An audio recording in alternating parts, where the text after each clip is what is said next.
Good morning. This time we're in the southwest of Tasmania. I'm about to begin the climb up to a mountain called Mount Eliza, which is just behind me. Adjacent to it is Mount Ann, I think it's the highest peak in the southwest of Tasmania. Yes, a nice morning, what are we, 8:30. I intend to go up to the Mount Eliza Plateau between Ann and Eliza and camp for the next 2 nights.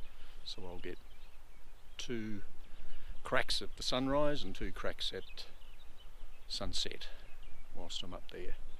I've been up here innumerable times, lost count over the years, taken many photos, but this is the first time with the GoPro, so a very stable forecast for the rest of the week until Sunday when showers are forecast. But yes, a magic part of the world. I'll just pan it round, and camera's not the best for it, but in the distance the Western Arthurs, which we're going to visit in 3 weeks' time for a 4-night, 5-day wander up the far end, the beginning of the Western Arthur walk. So looking forward to that. Lake Pedder in the distance there, Mount Solitary directly in front of us, and the Franklin Range behind in cloud. Yeah. So it's an absolute grunt up here with a full pack, but yeah, looking forward to getting up on the plateau, setting up camp, and yeah, scouting out some suitable photographic locations. Right, slowly making our way up, getting a bit warmer, starting to sweat. Just thought I'd show you the track ahead and where we're basically going. Across to there, that ridgeline up there is called the Druids, and panning around to Mount Ann up there with a little wisp of cloud on it. Coming across the plateau, which is where I'll be heading, finding a nice little campsite up there, and Mount Eliza directly up there. Very steep, rocky section the last hour to get up to the summit there. There's a hut up there that the Hobart Walking Club built, I think back in the 70s. Little stone hut, very cold, there's no fire or heating in it, very tiny hut. But anyway, I'll show you some pictures of that later. And yeah, back over to the Western Arthurs and a little bit of Lake Pedder over there. Bit of a grunty climb up here, beautiful day. Winds come up a bit cool. There's the Druids over there,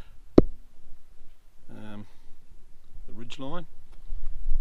Yeah, so we've got to go up here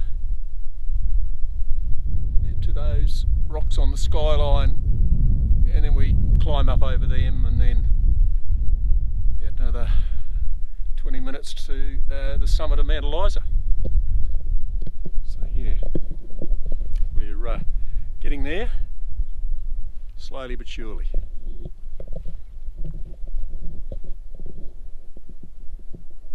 A magic part of the world.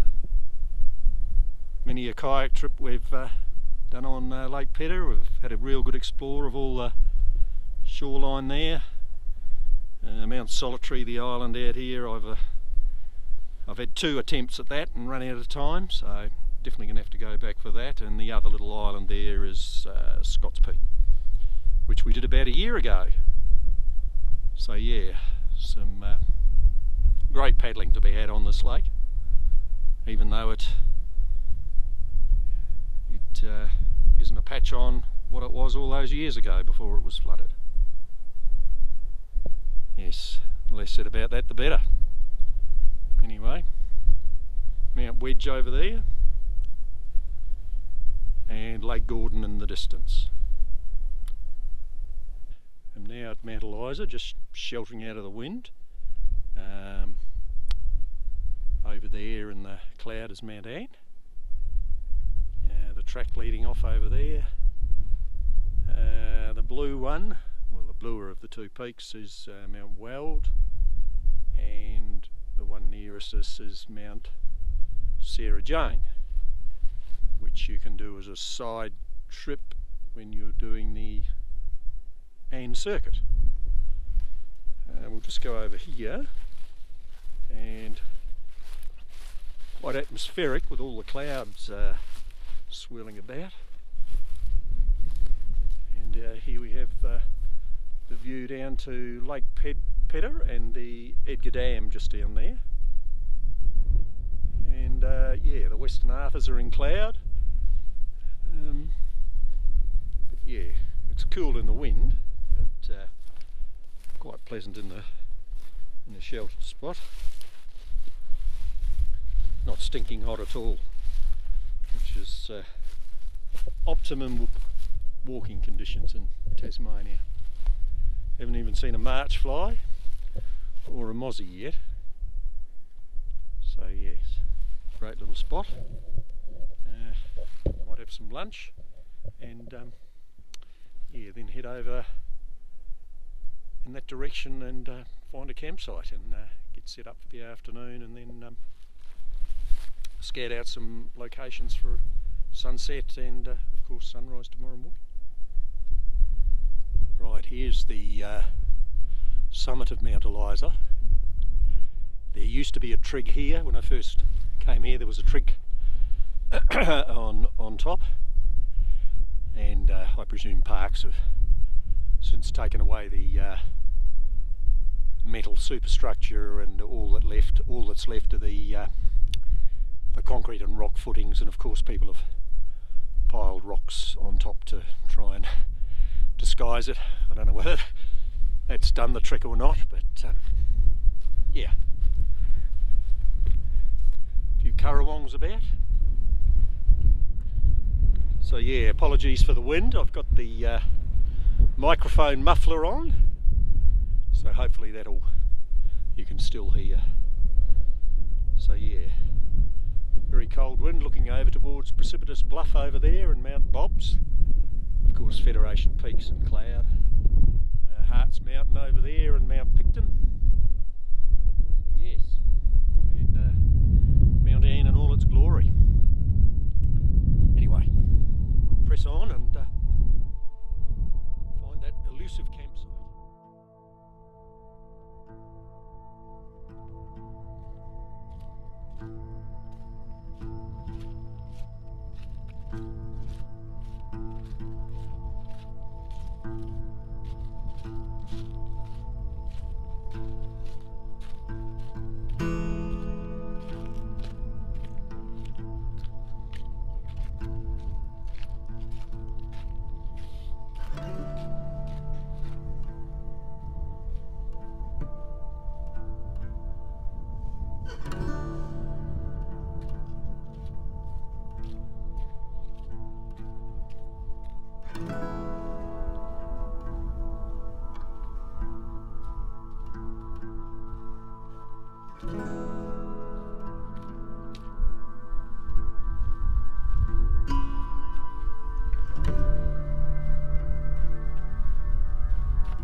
Right, here I am just scouting out some photographic locations for later in the day when the light's a bit better.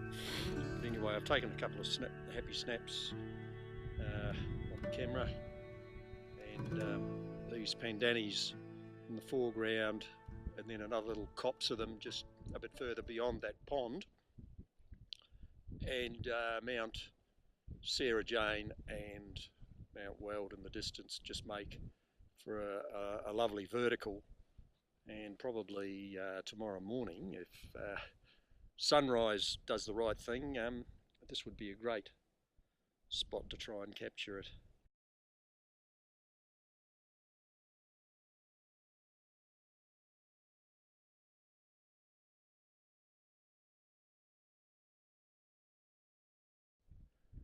I've been here in winter when this is just plastered in snow and these pandanus sticking out, and yes, looks very specky with a bit of snow, but equally as good today. So yes, the day's actually improving. The clouds sort of parted a bit. So yeah, got a Polaroid filter on the camera, f11 for the depth of field. Yeah, just a nice shot. Some would say it's a chocolate box, but that's a term from years ago when boxes of chocolates had illustrations on them or photographs that were all bright colours of landscapey type things. But be that as it may, it's not everywhere and not every place in the world you can basically walk in 5 hours from your car and be in a place like this. And I appear to be the only one in this particular spot, although there were some footprints and I saw some people in front of me that are either doing the Ann circuit or just climbing Mount Ann for a day walk. Right, about 20 years ago I came here and took a sunrise shot with yours truly. I'll just show you where I was standing and the rocks were all lit up behind. Bloody great shot, but it's on a slide and I can't find it. But yeah, it looked bloody good. So I'd like to replicate the shot again. So I probably have to wait till sunrise either tomorrow or the following day. I don't know where I'll camp tonight. I'm still deciding on places. But anyway, we'll go down and have a look at the spot. It's bloody absolutely spectacular.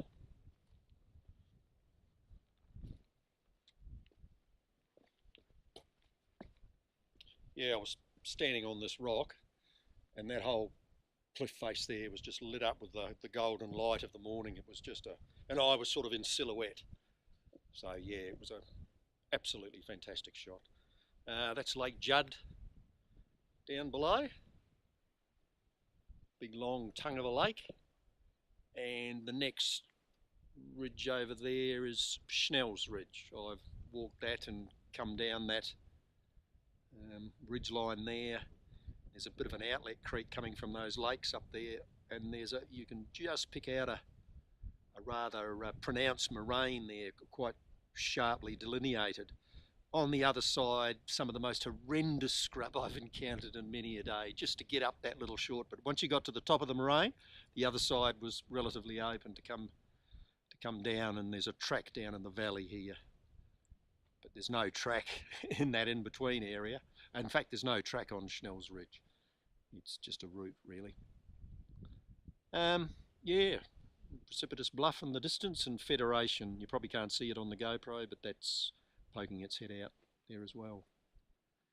But yeah, you're on the edge of the world here.